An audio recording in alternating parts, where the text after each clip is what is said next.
السلام علیکم. سلیم بخاری شو سے میں ہوں زینب جتوئی. میرے ساتھ موجود ہے سلیم بخاری صاحب. السلام علیکم. وعلیکم السلام. کیسی ہیں آپ بھائی؟ میں ٹھیک ہوں, آپ کیسے ہیں؟ میں بھی ٹھیک ہوں.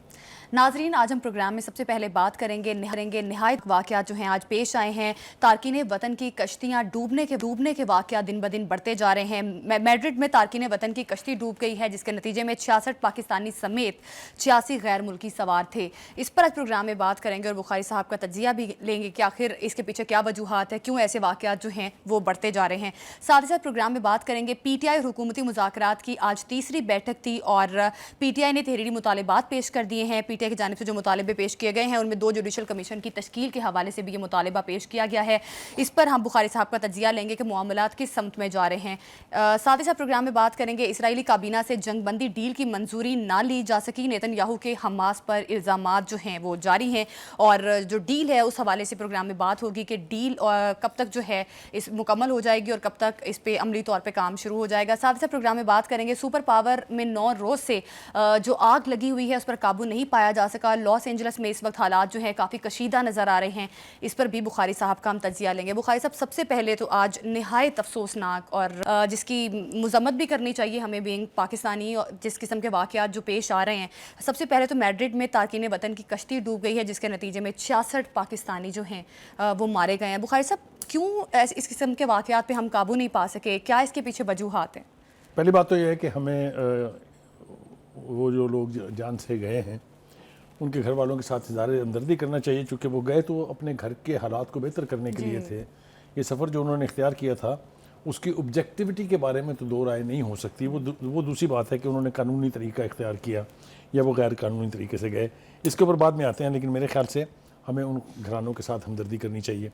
ہوا یوں ہے کہ پچھلا سال جو ہے اس کا آخر اور اس سال کا آغاز تارکین وطن کے لیے کوئی اچھا نہیں ہے.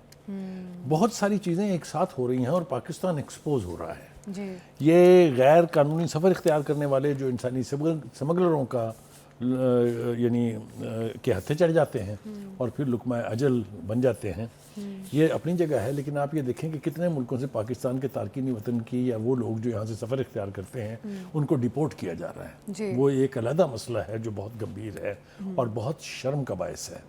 ایئرپورٹ سے پاکستانی یعنی شہریوں کی واپسی, کیونکہ یا ان کے ڈاکومنٹس ٹھیک نہیں ہیں یا ان کے ڈاکومنٹ جعلی ہیں یا ان کے ویزے جعلی ہیں, یہ کسی بھی قوم کے اوپر بہت نیگیٹو ریفلیکشن ہے. اس کا تدارک کرنے میں ہماری جو کنسرنڈ ایجنسیز ہیں وہ بری طرح سے ناکام ہوئی ہے. اس کے اوپر بھی ہم بات کریں گے تفصیل سے.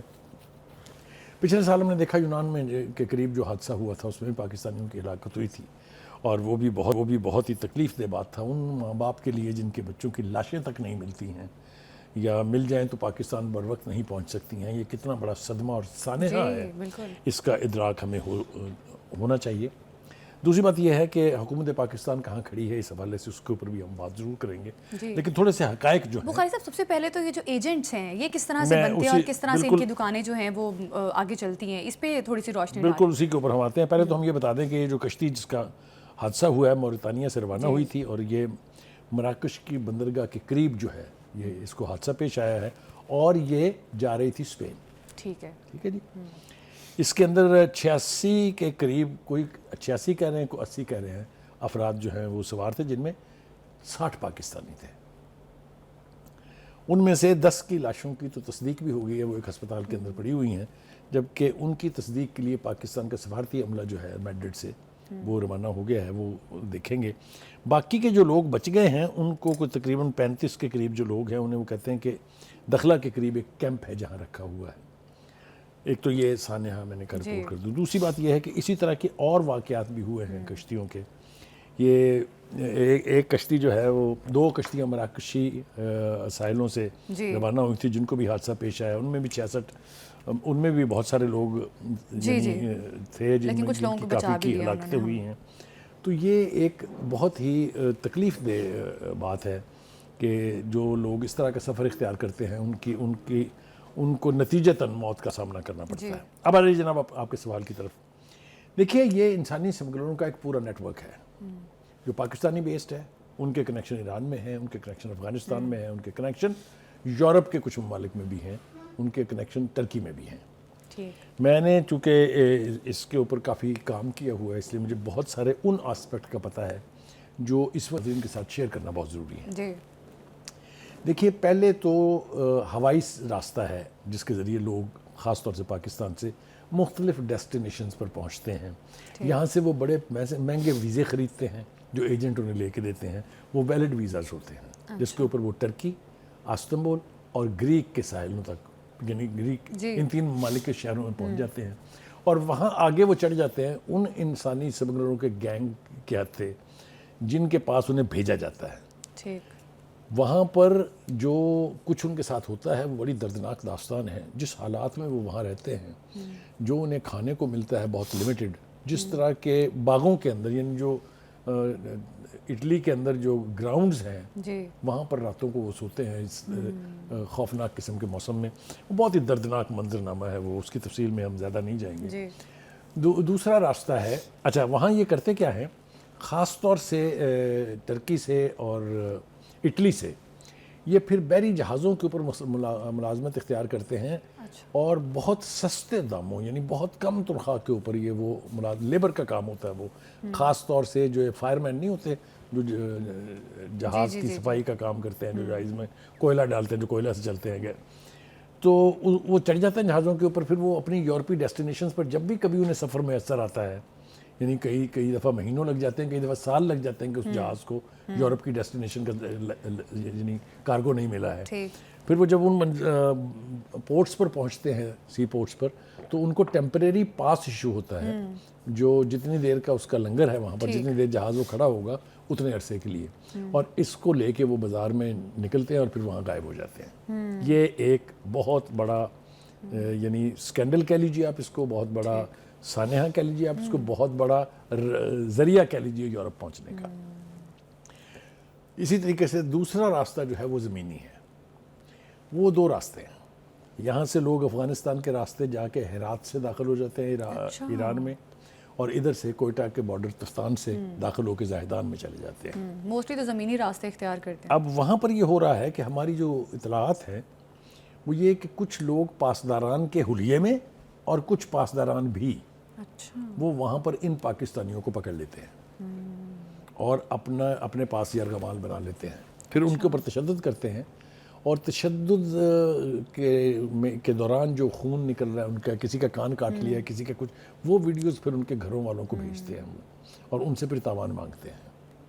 یہ بہت ہی دردناک، بہت ہی خوفناک صورتحال ہے، اور مجھے انتہائی افسوس سے کہنا پڑتا ہے کہ اس کے تدارک کے لیے، اس کی وجہ تک پہنچنے کے لیے ابھی تک پاکستان کی حکومت نے کوئی کام نہیں کیا ہے.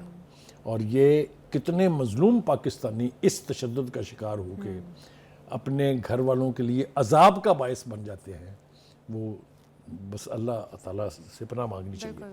دوسرا یہ کہ جن لوگوں کے پاس پیسے بہت ہوتے ہیں وہ ان لوگوں کو پیسے دے کے آگے نکل جاتے ہیں، اور پھر وہ ایک علاقہ ہے، پہاڑی علاقہ جو کردستان کے کچھ علاقے سے ہوتا ہے، وہ ٹرکی میں داخل ہوتا ہے پہاڑی راستوں سے، تو وہ انلیگل طور پر ٹرکی کے اندر داخل ہوتے ہیں. وہاں پر بھی لوگ پیسے لیتے ہیں ان سے، حتیٰ کہ ٹرکی کے جو بارڈر فورس ہے وہاں بھی کرپشن چلتی ہے، وہاں بھی پیسے لے کے ان کو اندر داخل کر لیتے ہیں.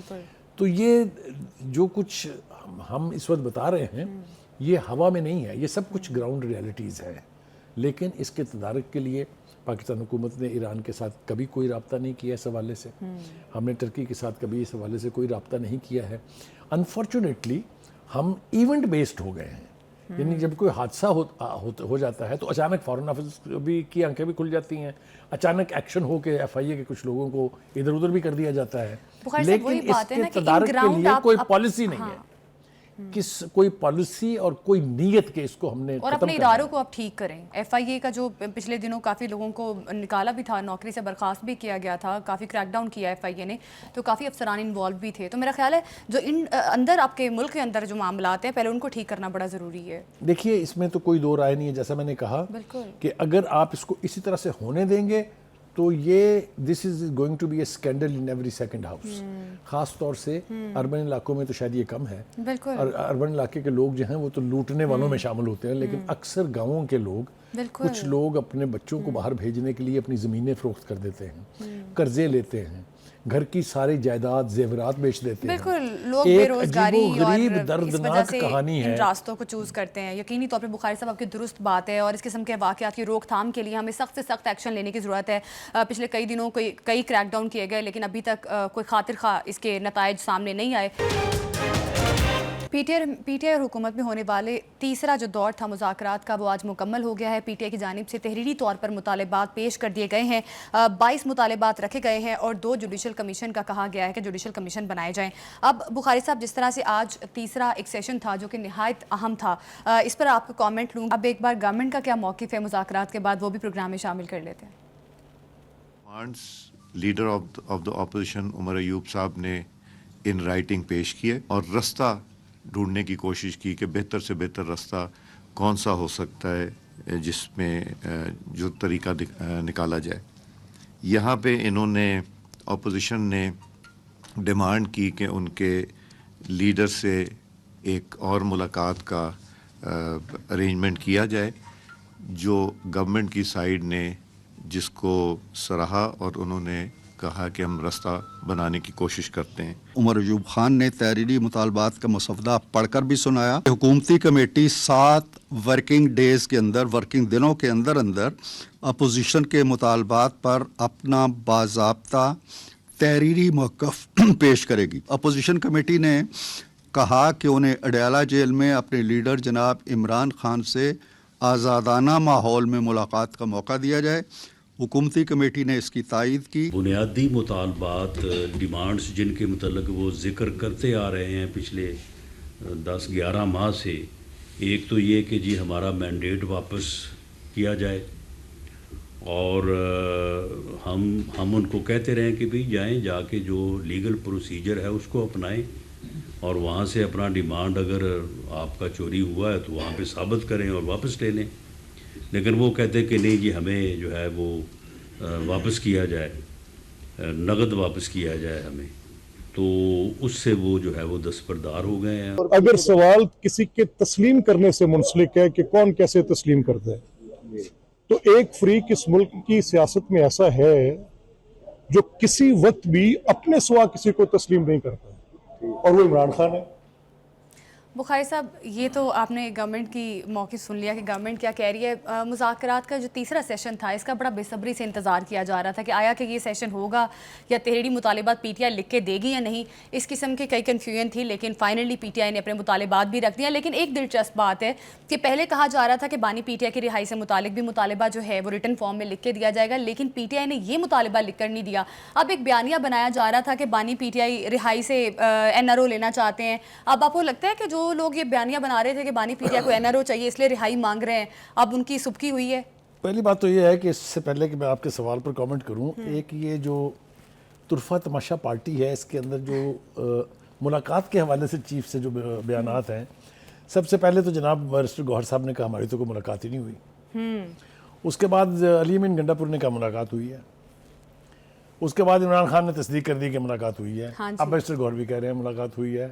یہ بالکل وہ کمیڈین شو لگتا ہے مجھ کو, جس کا وہ کامیڈی جو ہے, نام میں نہیں لوں گا جان بوجھ کے, جس کے بعد وہ نا بات سارا کچھ کرنے کے بعد کہتا ہے کیسا رہا میرا مذاق.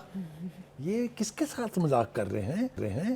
اتنا نان سیریس ایٹیچیوڈ اگر اتنے سیریس ایشوز کے اوپر ہوگا تو آپ خود ہی سوچ رہے ہیں سوائے اس کے کہ ان کی عقل کا ماتم کیا جائے اور کچھ نہیں کیا جا سکتا. دوسری بات, اب آ جائیں اپنے سوال کی طرف.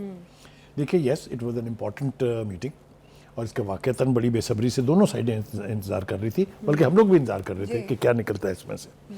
اس میں 2 مطالبات پیش کیے گئے ہیں, جس میں سے ایک جو ہے وہ اسیروں کی رہائی ہے obviously, اور دوسری جو ہے وہ 2 کمیشنز. وہ 2 یہ مطالبات صرف 2 ہی ہیں, 22 نہیں ہیں. ان مطالبات کے اندر پوائنٹس 22 ہیں کمیشن والے حوالے سے, خاص طور سے اس کے حوالے سے بتایا گیا. ایک جو انکوائری کمیشن ہے اس کے اوپر 9 مطالبات ہیں اور دوسرا جو ہے اس کے اوپر 7 مطالبات ہیں. تو یہ ہے صورتحال. تو میرا مطلب یہ ہے کہ مجھے سمجھ میں نہیں آ رہی میں کہاں سے شروع کروں اس بات کو. رانا ثناء اللہ بالکل ٹھیک کہہ رہے ہیں کہ جناب آپ اس سے پہلے جو 2 بڑے مطالبے تھے آپ کے, اس سے تو آپ ہو گئے ہیں دستبردار. اچھا, پہلا تھا مینڈیٹ کی چوری, کہ یہ تو حکومت ہی جعلی ہے, یہ تو فارم 47 کی حکومت ہے, اس کو تو ہم مانتے نہیں, اس کے پاس تو کوئی اختیار. واپس لیا کیا پی ٹی آئی کو لگ رہا تھا کہ پی ٹی آئی پروو نہیں کر سکے گی؟ دیکھیے یہ ریزن جو بھی رہی ہو, لیکن یہ ترانہ آپ نے گایا مہینوں ایک دوسرا آپ کا مطالبہ تھا 26ویں ترمیم واپس لاؤ, کینسل کریں, منسوخ کریں اس کو. آپ ریٹ میں بھی چلے گئے, آپ گئے ہوئے ہیں کورٹ میں ریٹ میں, جی وہ بھی اب اس مطالبے میں کہیں نہیں ہے, تو میں کیا سمجھوں اس کو. دوسری بات یہ کہ خان صاحب کی رہائی, وہ انہوں نے کہتے ہیں نام تو ہم نے نہیں لکھا کیونکہ آپ جو ہے اس کو لہراتے پھر کے انورو مانگ رہے ہیں, انورو مانگ رہے ہیں, لیکن وہ حامد رضا صاحب نے, آپ نے سنا ہے کیا کہا ہے, انہوں نے کہا وہی تو ایک مین نصیر ہے, hell with all the others but he is the. اور مجھے یہ بتائیے کہ مجھے تو نان سیریس لگا بالکل ایمانداری سے, ہاں, کیونکہ جو مطالبات انہوں نے, یہ جو پوائنٹس 22 آپ نے کہے ہیں وہ ذرا سن لیجئے. ان میں سے ایک دو کا میں ذکر کرنا چاہتا ہوں تاکہ آپ کو پتہ چل جائے کہ پورے کی حقیقت کیا ہے. وہ فرما رہے ہیں کہ جناب وہ 9 مئی والے دن جو ہے انٹرنیٹ اور میڈیا کے اوپر جو بین لگا تھا اس کی تحقیقات کریں. کیڑا بین لگا تھا جناب؟ کیا نہیں دیکھا آپ نے 9 مئی کا؟ کس نے نہیں دیکھا؟ پاکستان کی پوری قوم نے دیکھا, لائیو کوریج دیکھی, کہاں کہاں اٹیک ہو رہے ہیں. اور یار خدا کے واسطے, who do you fool? Same is 24th of November and 26th of November. مطلب کوئی سیکشن 144 امپوزڈ ہے, آپ اس کی وائلیشن کر رہے ہیں. 5 بندوں کی اسمبلی پر پابندی ہے, آپ تو وہاں سینکڑوں اور بقول آپ کے لاکھوں لوگ لے کے آئے تھے, اور پھر آپ کہتے ہیں کہ کچھ نہیں کیا ہم نے.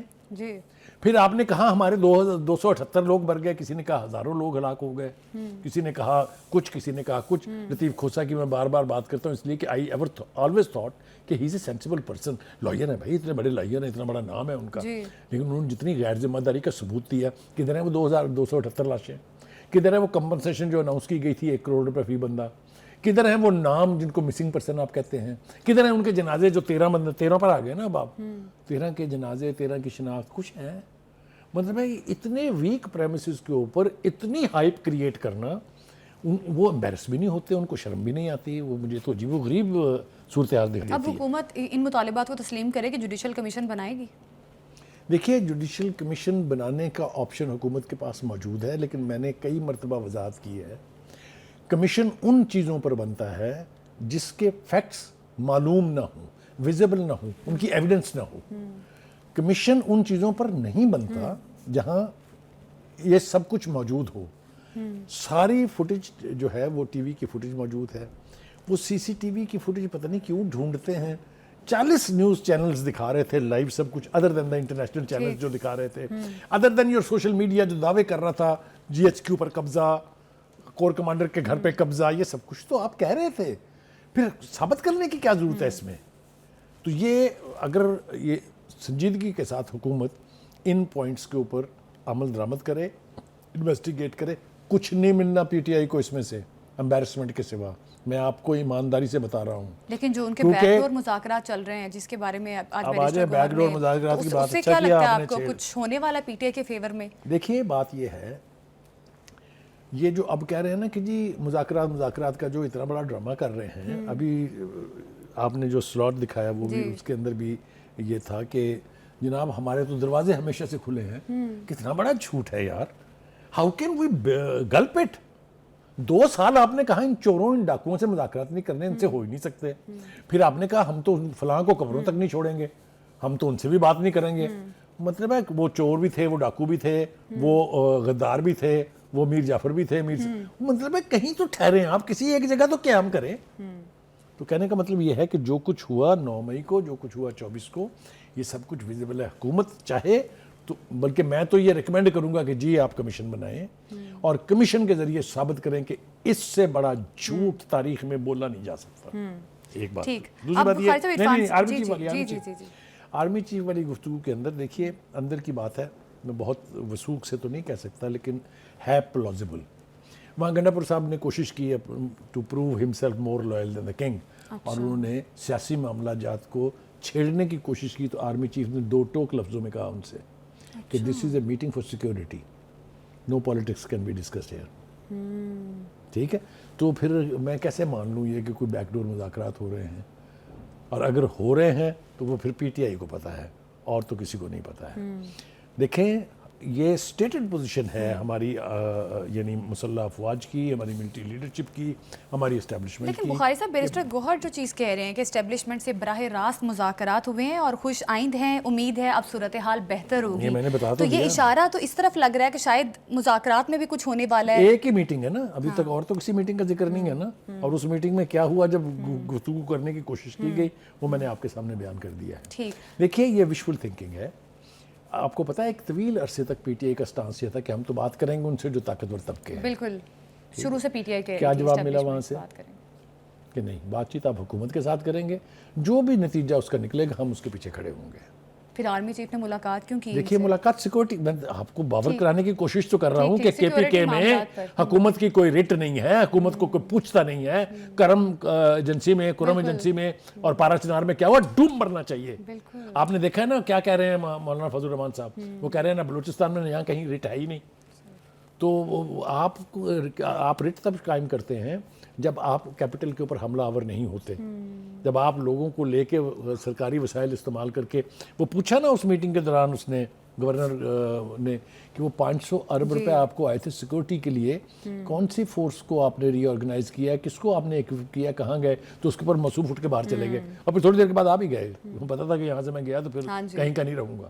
تو مطلب کہنے کا یہ ہے کہ آپ سوالوں کے جواب دیں, آپ کو جو کچھ آپ نے کیا ہے اس کا آپ کو جواب دینا پڑے گا, سونر اور لیٹر جواب دینا پڑے گا. دوسری بات یہ کہ اگر تو مذاکرات کی ٹیبل پر وہ بیٹھے ہیں اس خواہش سے کہ آرام سے خان صاحب باہر آ جائیں گے, دیکھیے یہ اسٹیٹڈ پوزیشن ہے حکومت کی بھی, یہ اسٹیٹڈ رول ہے under the law and the constitution کہ جو مقدمات کے اندر گرفتار ہو کے یا سزا یافتہ ہیں یا جن کے اوپر فرد جرم عائد ہو چکی ہوئی ہے, ان کو صرف عدالت چھوڑ سکتی ہے, ایگزیکٹو آرڈر سے بات ہے. ٹھیک ہے, بالکل. اب دیکھنا یہ ہے کہ حکومت کی جانب سے کہا جا رہا ہے کہ 30 جنوری تک جو ہے حکومت اس بارے میں جواب دے گی جو پی ٹی آئی نے مطالبات رکھے.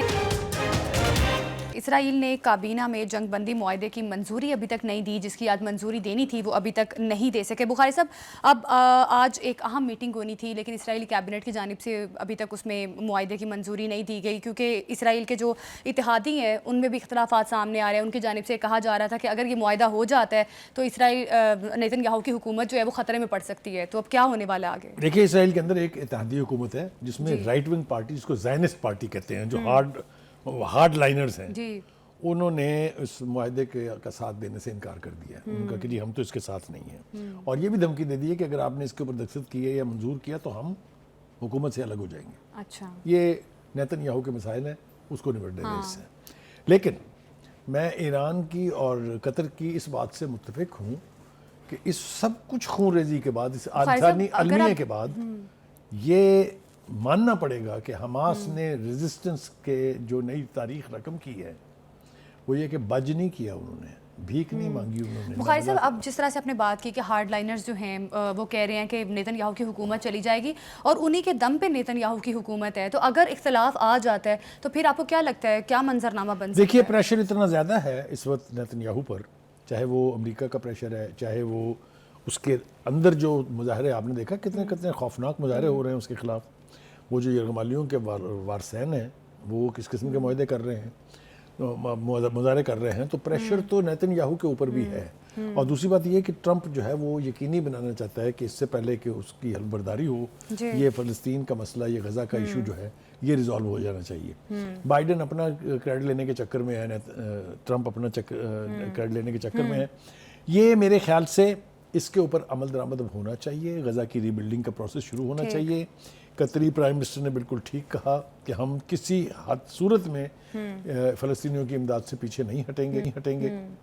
اور یہ میں آپ کو پہلے بھی کہہ چکا ہوں, میں پھر دوہرا رہا ہوں, فلسطینی قوم ایک ایسی اعلیٰ قوم ہے کہ جب ری بلڈنگ سٹارٹ ہوگی تو دنوں میں کیا منظر ہوگا وہاں کا, اس غزہ کا جو قبرستان ہے, آپ حیران رہ جائیں. اچھا بخاری صاحب, ڈونلڈ ٹرمپ صاحب پہلے بڑا ساتھ دیتے رہے نیتن یاہو کا کہ میں آپ کے ساتھ ہوں, اس قسم کی باتیں جو تھیں ٹرمپ کی جانب سے کی گئی. ایون یہ بھی کہا جاتا رہا کہ اگر حماس یرغمالیوں کو رہا نہیں کرے گا تو آل ہیل ول بریک آؤٹ. تو اس قسم کے بیانات آتے رہے ان کے. اب جس طرح سے وہ بات کر رہے ہیں اس معاہدے کی, کس طرح سے فلسطین اور غزہ کے فیور میں تمام طرح حالات آئے ہیں, کیا واقعی ڈونلڈ ٹرمپ چاہتے ہیں کہ پیسفلی چیزیں جو ہیں جنگ بندی کی طرف جائیں؟ یہ بات یاد رکھیں کہ جب آپ الیکٹ ہوتے ہیں اور جو بیانات آپ کے ہوتے ہیں ان کی ایک حیثیت ہے, جب حلف اٹھا لیتے ہیں آپ امریکن ایڈمنسٹریشن کا حصہ بن جاتے ہیں، ہیڈ بن جاتے ہیں، تو پھر آپ کی یعنی جو حدیں ہیں وہ مقرر ہو جاتی ہیں کہ آپ کس سے آگے نہیں.